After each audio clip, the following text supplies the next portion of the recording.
What do I cuddle on cold nights by the water's edge? This gun in my hand.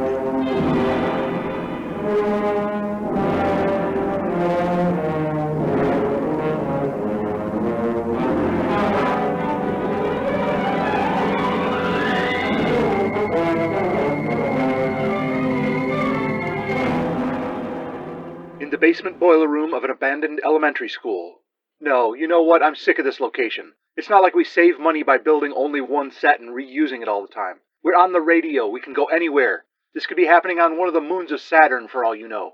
Easy, Bill. You're right. We do use that abandoned school too often. Can you bring it back to Earth, though? Somewhere in Parabellum City? Fine. How about a warehouse on the wharf? Packed with crates of canned tuna and potted meat. That'll work. Thanks. We hear the lapping of the waves against the pier outside. Remember, the waterfront in Parabellum City is just riverside. It's not along the coast. Do rivers have waves big enough to make that much noise? The waves are caused by the wake of a barge that's chugging past. Touché. In the warehouse, in a wide pathway between crates, Falk Zildjian, inescapable hero by virtue of the fact that he carries a gun, stands over a hoodlum tied to a chair. Who's the head of your outfit? Where are their headquarters? You won't get nothing out of me. I wouldn't even tell you about my immediate supervisor, Charlie, let alone who really runs... dang it. I don't care about the low-level criminals. Let the police mop them up later. I want to know who runs the organization. Who's the brains behind the whole network? You can't make me talk even if you torture me. You ain't gonna torture me, are you? No, it doesn't work. You just tell me what I wanted to hear or make up stuff. But more importantly, torture is wrong. If you're willing to use evil means to achieve your ends, you might succeed, but you've sacrificed your values. The whole reason you chose to become a good guy. Gosh, that makes sense. I wish I'd talked to you before getting in with that bad crowd in Frisco and following the cuttlefish. Who? Shoot. Don't tell the cuttlefish I gave you his name. Please. He's gonna send Charlie and the boys to kill me if he finds out. I can keep you safe if you give me more information. No, that's coercive and manipulative. I'll keep you safe regardless of whether you tell me more. But I'd appreciate it if you do. Wow, you really are a good guy. I try. You know, you shouldn't give up on torture so easily. If our outfit was planning to poison the city water supply or blow up a building, you might save a bunch of innocent civilians by torturing or killing me. It seems like that'd be worth it. I'd be securing justice for some people by taking away justice from others. It still leaves me with blood on my hands. Think about this. Let's say a villain is going to poison the water supply, but they agree not to do it if you murder your own daughter. What kind of maniac would do that? I'm glad the cuttlefish don't operate like that. But you wouldn't do it, right? I guess I should. It would be hard, but it would be worth saving other lives. No, it's supposed to be... No, you'd feel horrible for taking your daughter's life. But I'd save all those other people. I'd be a hero. Probably get a parade. I don't know. People get a little weird when their heroes sacrifice their own children. Yeah, I guess so. So I shouldn't kill the kid? No, bad people will try to manipulate you, but you can't let them. You have to hold fast to your values and principles. Let me ask, though, how was they gonna poison the water supply? Oh, I don't know. How would you do it if you was a world-class terrorist? Geez, I hadn't really thought about it. Well, I wouldn't want to get caught, so I'd have to make sure it couldn't be traced back to me. Probably wear a mask, talk through some device that changes your voice, so even your trusted underlings don't know your true identity. Then send one of them out with the poison to drop it in the river. No, they could still trace it back to you. That's how I caught up with Proud Mary a few years ago. Remember the riverboat queen? They were increasing docking fees, so she tried to poison the river. Her stupid henchmen ended up pouring fluoride downstream, so it bypassed Parabellum City and drifted to Santopolis. Somebody did a study and confirmed the citizens of Santopolis had fewer cavities compared to Parabellans that year. So how would you do it? I think you could protect yourself better if you wrapped it all up in politics. First, you get members of your terrorist outfit or death cult elected to political office. Not local government, but state legislature, preferably the governorship. Then you claim the mayor and aldermen of Parabellum City are flubbing the finances. Which is true because we're in a depression. Finances is bad all around. You appoint an emergency manager to straighten out the books. You give him power to overrule anything the mayor or aldermen want to do.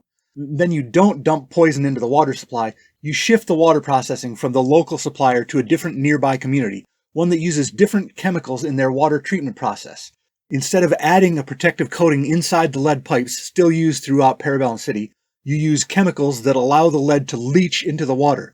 And there you go. Kids get sick, people die, but it happens gradually over time. Gosh, a conspiracy like that is hard to keep everybody quiet. Wouldn't it slip out? That's the beauty of it. No one is actively adding poison to the water supply. It's systematic negligence cloaked as cost-saving measures. You paint it as a disagreement between factions of state and local government. Even some of your victims getting poisoned will blame the mayor and the aldermen, the people who opposed the change in the first place. The lynch mob looking for who's responsible will have forgotten about the emergency manager. Wow. You're not taking notes about how to do this, are you? No, I'm bad, but I'm not that bad. I'm glad you're not the planner for a terrorist organization. And I'm glad the people of these United States are too smart to elect members of a death cult who would do such a thing. Yeah, that would be really flinty of them. What? You know, people who did that kind of thing would be really hard-hearted. Flint. Their hearts would have to be made of flint. Right. Flint. So tell me more about the mastermind of your outfit, the Cuttlefish. Well, the first thing you need to know about the Cuttlefish is he's not... What happened? A knife in the back of his neck. It came from the direction of that window. Someone didn't want him to talk. I didn't even know this mug's name. Hood. What? My name's Hood. Victor Hood. Oh, well, if you're still able to talk, tell me details about the Cuttlefish. Like I said, the thing you need to know is he's not... A second knife! I really should have closed that window. Hood, can you hear me? Do you have enough oomph left for a few more words? Your betrayal of the organization is not the worst thing you've done, Hood.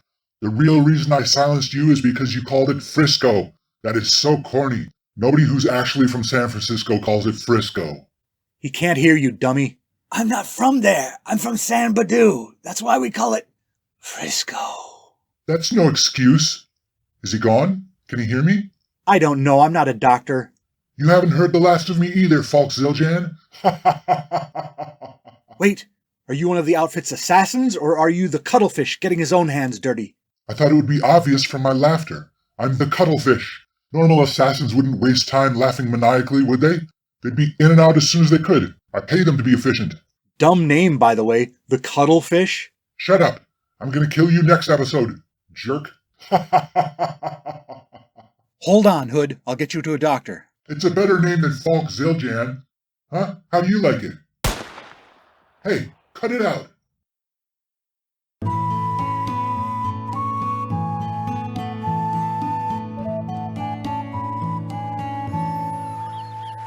Mom, do you ever feel, not so knowledgeable about mollusks?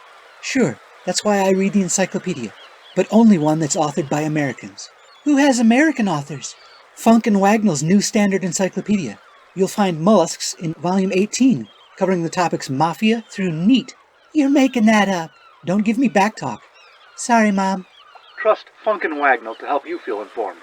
By Americans.